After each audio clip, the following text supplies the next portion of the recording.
Freedom's calling, chains are falling, hope is dawning, bright and true. Day is breaking, night is quaking, God is making all things new. Jesus saves.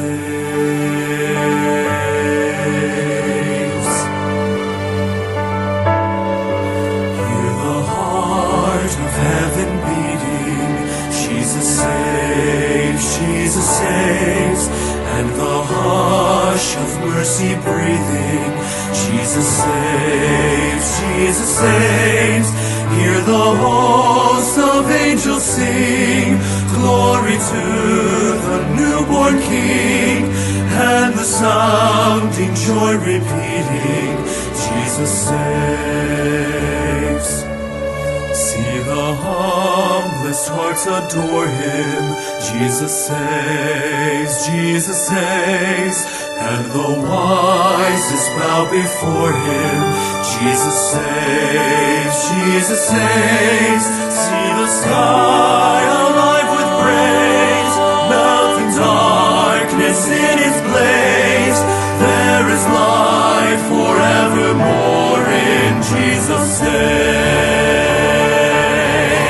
We will live our sorrow sharing, Jesus saves, He will die our burden bearing, Jesus saves, it is done, we'll shout the cross, Christ has paid redemption's cost, while the empty tombs declaring, Jesus saves, rising up so vast and strong, lifting up salvation's song,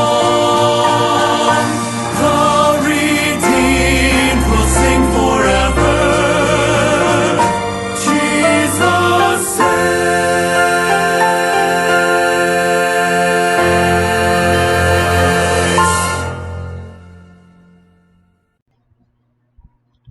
Okay mga higala, daghang salamat o sa grasya sa Ginoo na nasab ni atong the 15-minute Bible Truth Online Broadcasting Ministry nga ginumala sa Emmanuel Bible Baptist Church, ang atong church na dia sa Suong, Lapu-Lapu, ug nausab ta diri sa Bagong Daan, Liloan. If ever na amoy mga higayon nga makasimba mo ug nangita mog simbahan, na ang among address among unyang i-flash diri sa maong broadcast.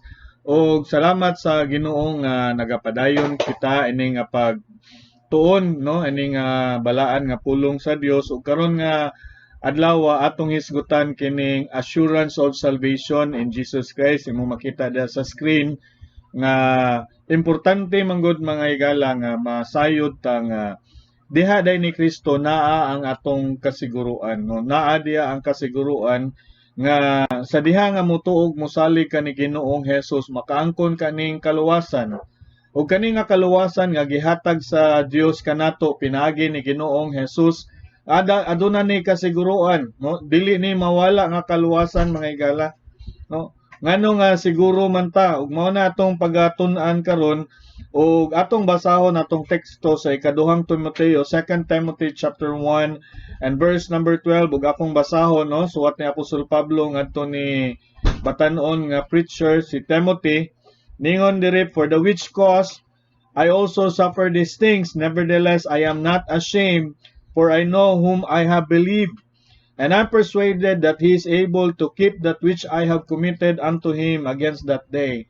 So si Apostol Pablo, makita nato nga siya mismo ningon siya, I am not ashamed, wala niya gikaulaw tungod kay ang iyahang gituuhan, ningon siya kaila siya kinsa iyang gituuhan, din ningon siya I am persuaded, no, siguro gayud siya nga sa diha nga gikumitar niya iyahang kinabuhi, iyahang eternidad dito ni Jesus Christ, siguro gyud mga higalag, mga igsuon, no, tungod kay diha ni Ginoong Hesus aduna gyud ang atong kasiguruan, no. Muna nga importante nga masayod ta aning mga butanga, no, kay kun ikaw wala pa makaangkon nini nga kaluwasan, dawata si Jesus Christ nga imong manluluwas. tungod kay among ipasalig ninyo pinagi sa pulong sa Dios nga maluwas ka. Dili lang kay maluwas ka kundi siguro gayud ang imong kaluwasan. Sama ni Apostol Pablo nga ang iyahang kaluwasan siguro gayud, no, kumbinsido gayud siya nga sa diyang gikomentar niya iyahang kaugalingon diha ni Jesus Christ, ang iyahang kinabuhi ningon sa pulong sa Dios siguro na ang iyahang eternidad, no. Nganong siguro man gyud ang atong kaluwasan? Because number one, ningon dire nga numero unong butang, si Kristo mismo, Jesus paid our sin by His death on the cross. So makita nimo mga higala nga ang atong kaluwasan ngano nga siguro gayud kani siya tungod kay si Jesus Christ mismo mo'y mibayad sa atong mga sala didto sa pinaagi sa kamatayon sa iyahang kinabuhi didto sa krus. Siya mo'y gilansang, siya mo'y nagbayad alang sa atong sala. No, imbes unta kitay mo bayad, siya ang mibayad alang kanato. Dili ba na siya dako nga butang? Dili ba na siya usa ka nindot nga butang? Muna ningon ang Biblia sa Roma kapitulo 5 versikulo 8, ningon ang Bible kung atong basahon diri, ningon ang Biblia, but God commended His love toward us in that while we were yet sinners, Christ died for us. Sa diha kuno nga mga makasasala pata si Kristo namatay alang kanato. Ningon ang Bible sa verse number 10, for if when we were enemies we were reconciled to God by the death of His Son, much more being reconciled we shall be saved by His life.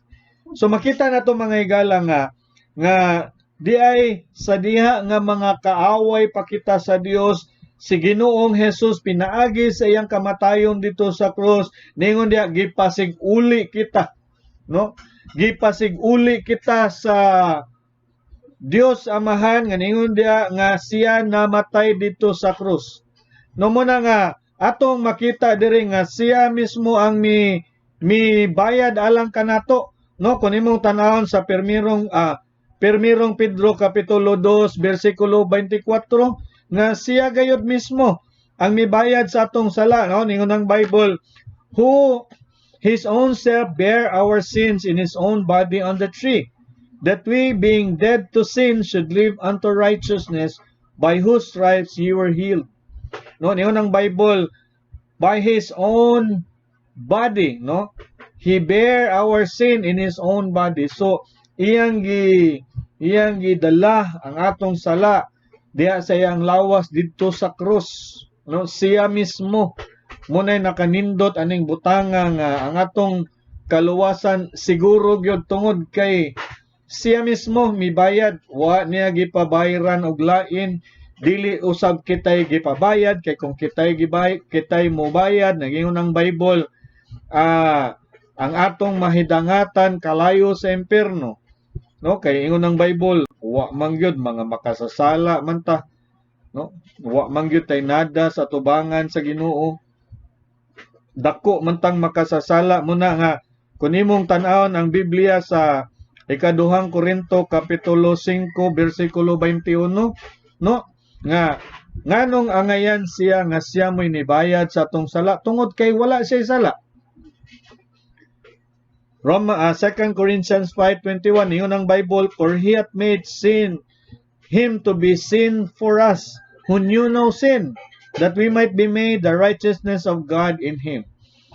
Nganong siya usa ka angayan nga mo'y mobayad sa atong sala tungod kay wala siya sala, no? Sa una bitaw sa panahon sa Old Testament, maghalad sila, halad alang sa pagbayad sa ilahang pagtabon sa ilahang sala, kinahanglan nating karnero, no?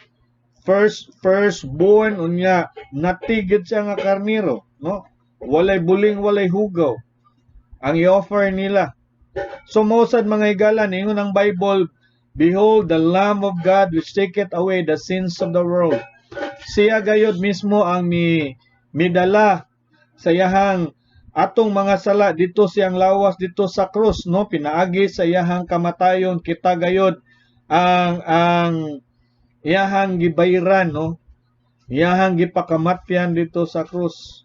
No, ikaduha ngano nga ang atong kaluwasan siguro gayud, no? Ang atong salvation siguro gyud, naa gyud tay kasiguruan tungod sa hinungdan nga niyon dire Jesus promised assurance through his words, the Bible, no?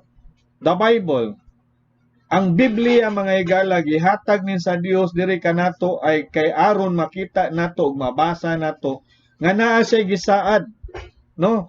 Ug kini nga saad mga higala ningon ang Bible kinabuhing dayon, no? Kinabuhing dayon. Kung imong basahon sa Bible sa Titus chapter 1 and verse number 2, in hope of eternal life which God that cannot lie promised before the world began. So, ang Dios gani musaad ng iyon ang Bible dili gayud siya mamakak, no? Iya gyud nang tinud-on ang iyahang saad, iya gyud nang buhaton iyahang saad, no? Kay ngano man Dios man siya nga ningon ang Bible nga dili mamakak. So buti pasabot nga kung ikaw mutuo ni Ginoong Hesus Kristo nga imong manluluwas, makaangkon ka nining kaluwasan sa imong kalag. Aduna na kay kinabuhing walay katapusan. Atong basahon sa John chapter 3 verse 16 to verse number 18. Tanawa. Ningon ang Bible, for God so loved the world that He gave His only begotten Son, that whosoever believeth in Him should not perish, but have everlasting life. Tanawa sa verse number 17.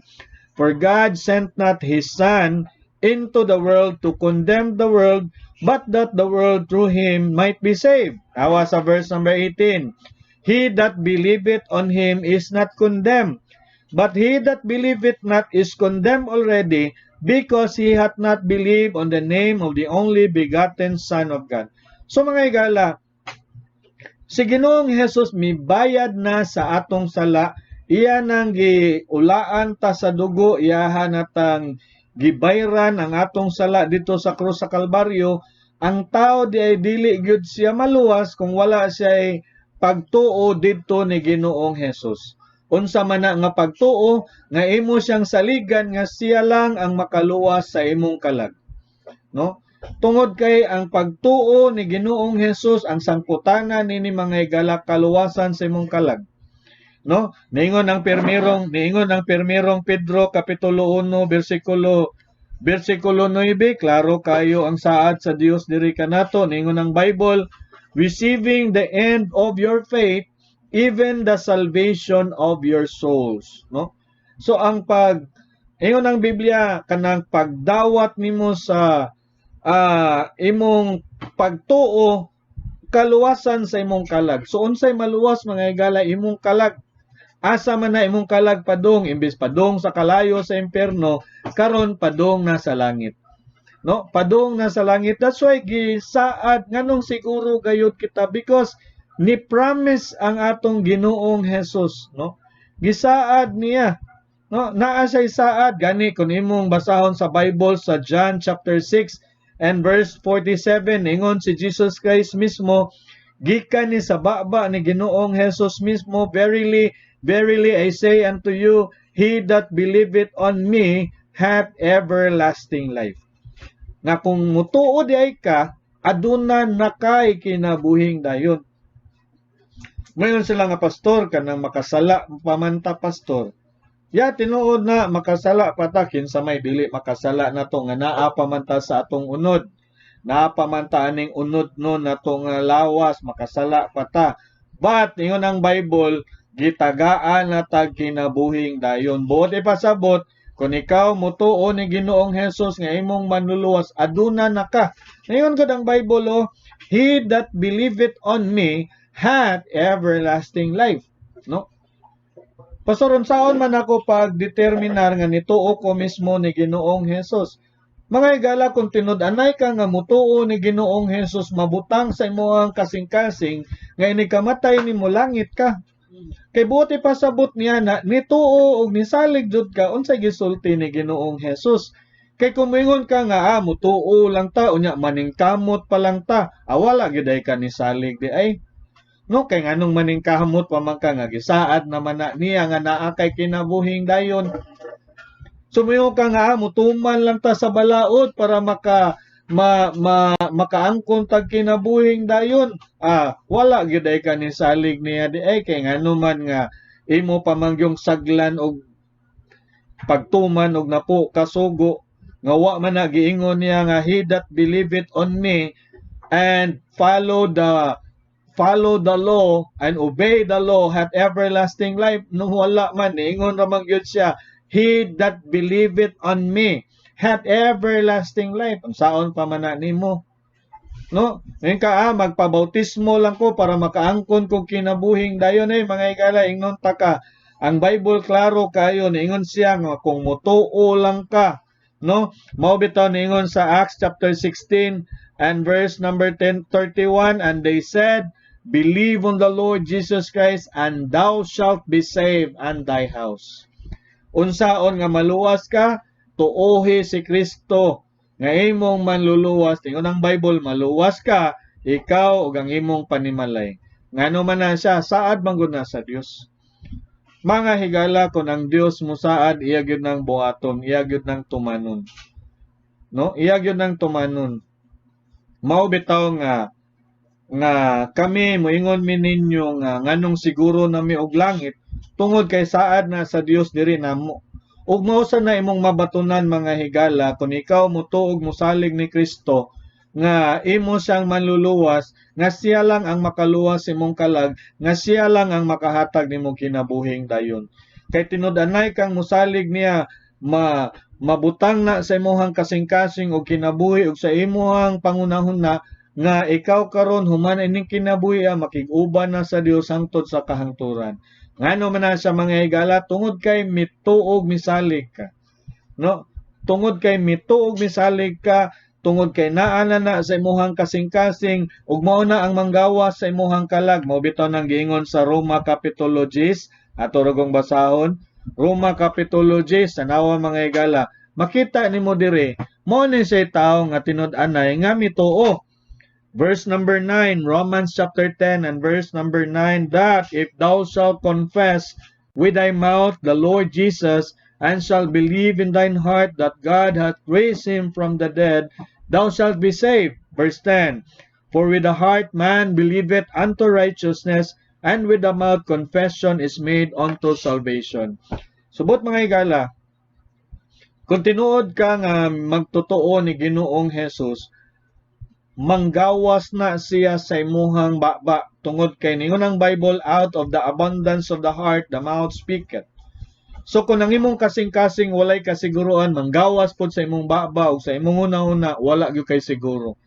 But igala kung ikaw magtotoo ni Ginoong Hesus, ingon ang Bible, for with the heart man believeth unto righteousness. No, ningon ang Bible, thou shalt be saved, maluwas gyud ka, siguro gyud na siya. Why? Gisaad na sa Dios. Muna mga higala nga atong topic karon mao gyud ni siya nga assurance of salvation in Jesus Christ. Diha ra gyud ni Ginoong Hesus. So inaot mi mga higala nga sa hamubo nga mga higayon imo ni siyang makuha nga mensahe sa imong kinabuhi aron ka maluwas. Ug sa sunod na usab nga higayon kini na usab si Pastor Mark sa Sidon sa Emmanuel Bible Baptist Church ug kami magaingon kaninyo daghang salamat, maayong adlaw ug ang Dios magpanalangin.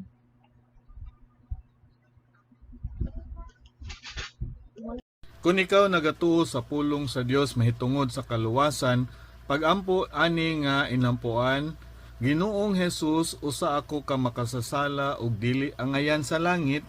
Salamat sa imong kamatayon didto sa krus alang sa kabayaran sa akong sala. Pasaylo ako sa akong mga sala ug akong angkunon si Ginoong Hesus nga akong manluluwas. Pasudla si Ginoong Hesus sa akong kasing-kasing kay gusto kong malangit. Sa ngalan ni Ginoong Hesus Kristo. Amen.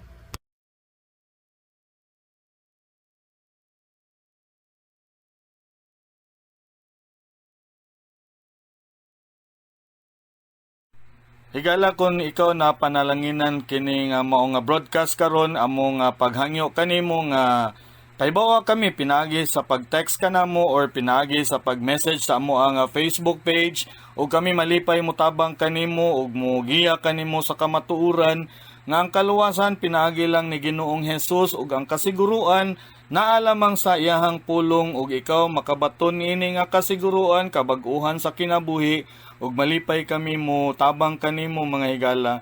Kini na sab si Pastor Mark sa Sidon. Daghang salamat ug maayong adlaw ninyong tanan.